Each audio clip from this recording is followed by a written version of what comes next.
live, that's right. From Pennsylvania to across the globe, it's time for the Steelers All-Star Show. Welcome to the Steelers by the Lake mini podcast. My name is James Strong, joined once again by my co-host Cody Tanner. Cody, how you doing? James, I'm good. The OG is back. It's just me and you right now. So cheers to the old days, my friend. Nick and Jill, unfortunately, not with us today, but we do love having them on the main show. And what a blast and a blessing it has been to have them for the last, 2 years now, right? 2 years? A year and a half? At least a year, maybe a year and a half. I don't think we've had Jill for 2 years, but Nick has been with us a little bit longer. Yeah. So excited to talk about success stories. James, how are you? Doing well, man. This is a fun series that we're doing here. Kind of going back on our previous years. Last week we did the 2025 season, then the 2024 season. Now we're going back to the 2023 season, talking about people that we mocked correctly and also people that we identified as talents correctly. So what do we got? Who's our first player on the board here, Cody? First player on the board is a draft that we both did together. I believe it was a live draft on the show back when we did that more often than we do now currently. But was Broderick Jones in the first. We both decided, hey, that offensive tackle is a position we need to address, and we addressed it on time and just the same way Pittsburgh did. So bang, bang, Broderick Jones in the first was the first guy. And then in that first draft, we didn't get any other ones right, but we did recognize a player in the 7th round that did have a fairly good career thus far in one Brenton Strange. Yep, Brenton's had some starting time in the NFL, so that's definitely hit. Not every year do we get to hit on those first-round picks, so it's a rare thing for us to be able to hit the first-round guy. But pretty cool that we absolutely nailed it on that one. What do we got past that? Yeah, after that, we did another joint draft that year, and we hit on Keanu Benton in the second. So the same time that he was drafted in Pittsburgh, we actually drafted him in that mock draft as well. That was the only hit in that one. But then, James, you had yourself a pretty nice draft after that. Keanu Benton been pretty nice for us so far, but what do we have in that next one?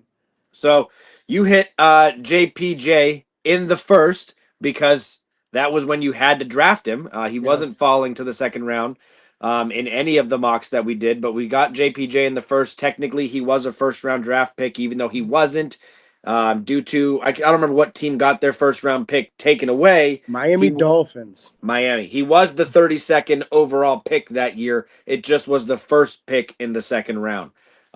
So Joey Porter Jr., that was a hit. Obviously, he's had a great career in Pittsburgh thus far. No touchdowns allowed in 3 years. If you listen to the podcast we put out on Saturday, we talked about him briefly, a little penalty heavy in the beginning of his career, but he's getting things rolling in the right direction now. So love that we hit on him. And then you also hit on Jack Campbell in the second, who's had a pretty successful career. I believe he's a Detroit Lion, correct? Absolutely. Yeah. Jack's been a stellar linebacker for them. That was one of the dudes that, like, that year, if you were going to get a linebacker, you wanted Jack Campbell. So neat to see him have as much success as he has thus far. Yeah, we drafted him in the second. That would have been in a replacement for Keanu Benton. Imagine Jack Campbell and Peyton Wilson side by side. That would be something to watch. That's a beast, man.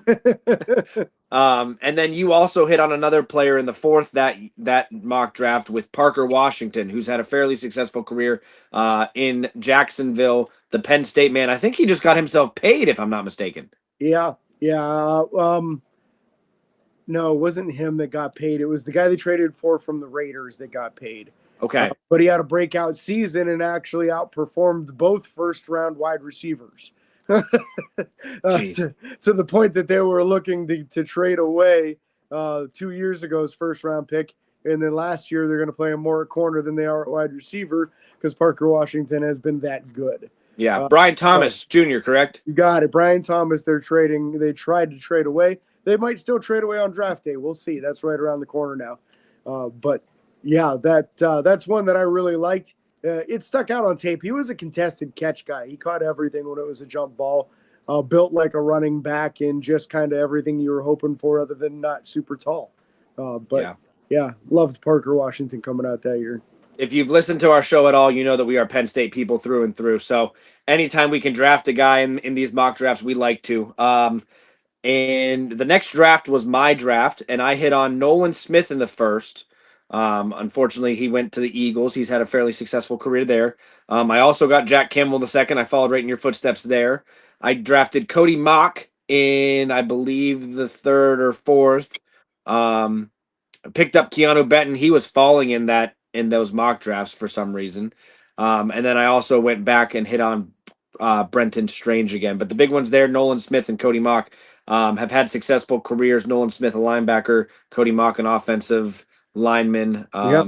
Yeah, Wonder what that would have done different. yeah, starting guard there in Tampa Bay. He's been very good.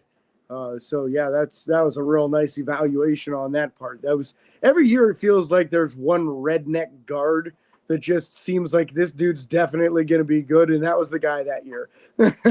So and this year it's what Gunker Jennings Dunker. That's my redneck this year, man. Jeez. Give me that redneck on the Steelers offensive line, and we're going to be in business. It's either a redneck offensive lineman or it's a fullback. There was that fullback one year who came. Didn't we pick him up undrafted and then he retired? Yeah, he retired. It was like a medical issue or something. Yeah. He retired early. And then we had one more mock draft with both of us. We drafted Keanu Benton again, and then we hit on drafting Nick Herbig late in that draft, and then we also went back to Brenton Strange again. Yeah. He was drafted before I think we ever mocked him, but the Nick Herbig was the fourth player that year that we mocked that Pittsburgh actually drafted. And Nick Herbig has developed into quite the player, and probably out of those guys, probably the best one, even I would say even over Broderick at this point, in the sense that Broderick's still suffering with or dealing with some injuries and hasn't been consistent. But Nick Herbig is, I mean, he could start on probably half the teams in the NFL right now. Yeah, absolutely. You'd have to say it's probably him or it's Joey Porter Jr. You know those. Oh, Joey Porter. I'm so sorry. Yep. From that class, it's one of the two, though. You know. Yeah. And you're right. Yeah, Nick Herbig's about to get himself paid. There's a lot of rumors going around right now. Is there going to be a trade on draft weekend? Is Pittsburgh going to move on from one of their outside linebackers? The success that they've seen from all three of those guys, whether it's T.J. Watt, Alex Highsmith, or Nick Herbig, suggests that they have an excess of talent in that position that maybe you don't want to pay all three guys. If that's the case, then look for a trade to happen, man. But Nick has drastically outperformed where he was drafted in that year's class. Yeah, and you can't imagine, I think, with how recent Sawyer being drafted last year, I can't imagine he's on the trade block, let alone he hasn't performed enough yet either. Yeah, he's not done enough to get you anything in return, so he's got to build more value first. Yeah, just imagine a world, because at this point, back in this time, we would have had George Pickens. So imagine George and Parker Washington. I believe was Deontay Johnson traded this year. I can't tell you. I've got it in the notes somewhere here, but I'd have to dig through all these to find it. Well, either way, I mean, George Pickens and Parker Washington would have been a nasty combo, for sure. I know we had Pat Freiermuth at this point. This would have been the last. No, this wouldn't have been the last year with Ben. Ben was out way before this. He's out 21, but this would have been probably Kenny's second year. Kenny's second year, yes, because that's the next draft that we're covering. Yeah. So Kenny Pickett with Parker Washington, George Pickens. At that point, I believe we were rolling with Najee Harris, Jalen Warren in the backfield. Mm-hmm. It could have been a very, very dominant offense. The big things that are takeaways for me is obviously the four hits: Broderick Jones, Keanu Benton, Joey Porter Jr., and Nick Herbig, and then imagining the solidifying the offensive line with Cody Mock and possible tight end play with Brenton Strange. Penn State all over the place. Yeah. I love how for this class it felt like a foundational class, right? You hit on a lot of good quality starters in this class. And that was the key. Pittsburgh had to reestablish starters all across the board. They were getting old on the offense. They were getting old on the defense. They had to start hitting on some picks, and they absolutely did in this class. So a fun rebuilding block on that one. Anything else you want to cover from this year's class before we wrap this up, Cody? No, not this year. If you guys think that Pittsburgh should have gone a different route in this draft back in 2023, let us know in the comments. Maybe there was someone you mocked that you wanted to see. We'd love to talk about it. We can't thank you guys enough for listening to the mini pods. These series are very fun and exciting for us, and they're new. Let us know what you think in the comments. Don't forget the 5-star reviews on our podcast. Don't forget to like and follow on Facebook, Twitter, Instagram, TikTok, and YouTube. Subscribe, ring the bell. It's free. Doesn't cost you a thing. And until next time, this is your OG host, James and Cody, signing off. Peace.